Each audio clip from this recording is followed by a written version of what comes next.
আসসালামু আলাইকুম। সবাই কেমন আছেন? আশা করি সবাই অনেক অনেক ভালো আছেন। আজকে আমি তৈরি করব গুড়ের পাটিসাপটা পিঠা। এই পিঠা বানাতে গিয়ে অনেকেই অনেক রকম সমস্যায় পড়েন। আজকের এই ভিডিওটা দেখলে কোনো রকম সমস্যা ছাড়াই আপনারা খুব সহজে এই পিঠাটা তৈরি করে নিতে পারবেন। এখন কথা না বাড়িয়ে দেখে নেই আমি কিভাবে এই গুড়ের পাটিসাপটা পিঠাটা তৈরি করলাম। প্রথমে আমি পিঠার জন্য খিরসা তৈরি করে নেব। এজন্য ফ্রাই প্যানে দিয়ে দিলাম আমি কিছু গোটা গরম মশলা আর দিয়ে দিলাম 1/3 কাপ পরিমাণ সুজি। 1 চা চামচ পরিমাণ ঘি দিয়ে এখন এই সুজিটাকে খুব ভালো করে ভেজে নিতে হবে।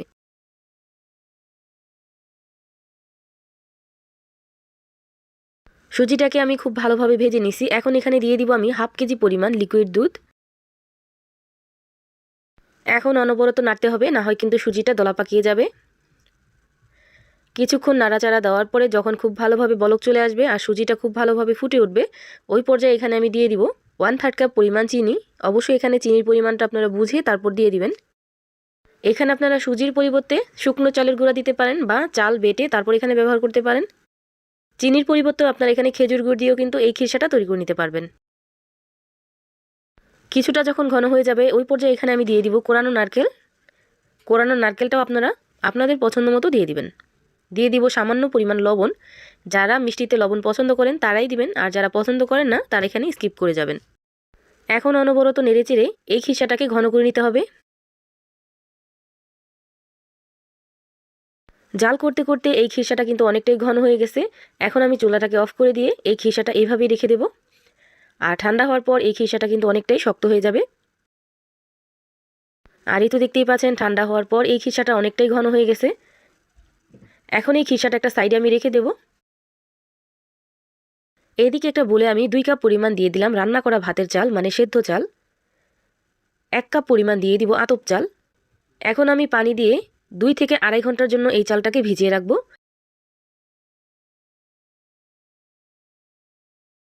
আমি প্রায় 2 ঘন্টা পর্যন্ত এই চালটা ভিজিয়ে রাখছিলাম আর খুব ভালো করে ধুয়ে নিছি। এখন এই চালটাকে খুব ভালো করে ব্লেন্ড করে নিতে হবে।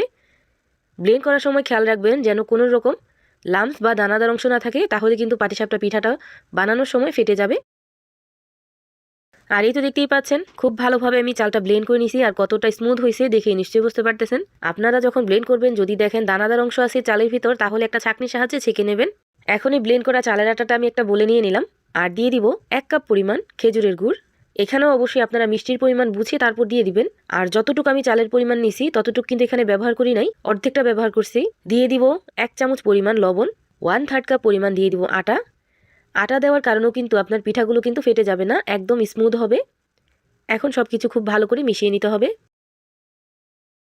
আমি যেহেতু এখানে লিকুইড খেজুরের গুড় ব্যবহার করি নাই, সেজন্য খুব ভালো করে একটু মিশিয়ে নিতে হবে, না হয় এই খেজুরের গুড়টা কিন্তু আস্তে আস্তে থেকে যাবে। এজন্য হাতে একটু সময় নিয়ে খুব ভালো করে মিশিয়ে নেবেন। এখন আমি এই গোলাটাকে 10 থেকে 15 মিনিটের জন্য রেস্টে রেখে দেব। আর খেজুরের গুড়টা যখন গলে যাবে তখন কিন্তু খুব সুন্দর একটা কালার চলে আসবে। আর এই তো দেখতেই পাচ্ছেন 10 থেকে 15 মিনিট খুব ভালো করে আমি এইভাবে রেখে দিছিলাম, আর কালারটা কতটা সুন্দর হয়েছে।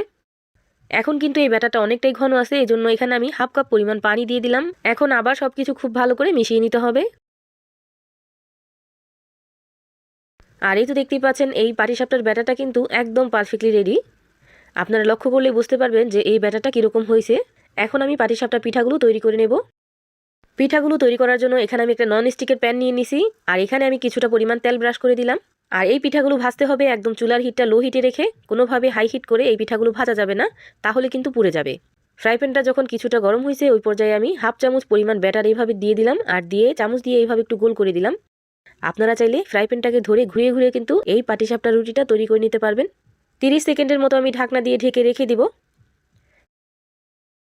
30 সেকেন্ড পর ঢাকনাটা উঠিয়ে আমি পিঠার জন্য যে খিরসাটা রেডি করে রাখছিলাম ওই খিরসাটা এখানে দিয়ে এখন এই পিঠাটাকে আমি এইভাবে একটু মুড়িয়ে দিব।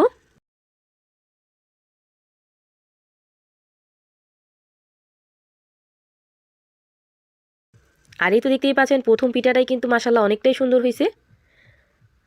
এভাবে আমি সবগুলো পিঠা কিন্তু তৈরি করে নেব।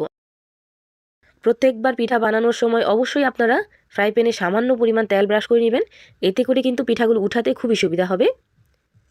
এভাবে আমি সবগুলো পিঠা তৈরি করে নেব। আমার এই ভিডিওর কোনো অংশ যদি আপনাদের কাছে ভালো লেগে থাকে তাহলে লাইক, কমেন্ট অ্যান্ড শেয়ার করতে ভুলবেন না।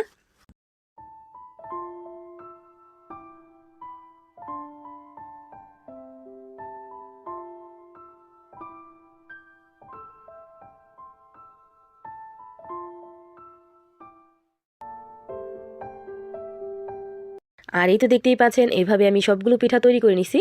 যারা কখনো এইভাবে পিঠা ট্রাই করেন নাই, আমি বলবো আপনারা একবার হলেও ট্রাই করে দেখবেন, ইনশাল্লাহ আপনাদের কাছেও খুবই ভালো লাগবে। আমার এই ভিডিওটা যদি ফেসবুক পেজ থেকে দেখে থাকেন তাহলে আমার পেজটা অবশ্যই ফলো দিয়ে রাখবেন, আর যদি ইউটিউব চ্যানেল থেকে দেখে থাকেন তাহলে আমার চ্যানেলটা সাবস্ক্রাইব করে পাশে থাকা বেল আইকনটা বাজিয়ে দিবেন, তাহলে আমি প্রতিদিন ভিডিও ছাড়লে আপনাদের কাছে খুব তাড়াতাড়ি পৌঁছে যাবে। সবাই ভালো থাকবেন, সুস্থ থাকবেন, আল্লাহ হাফেজ।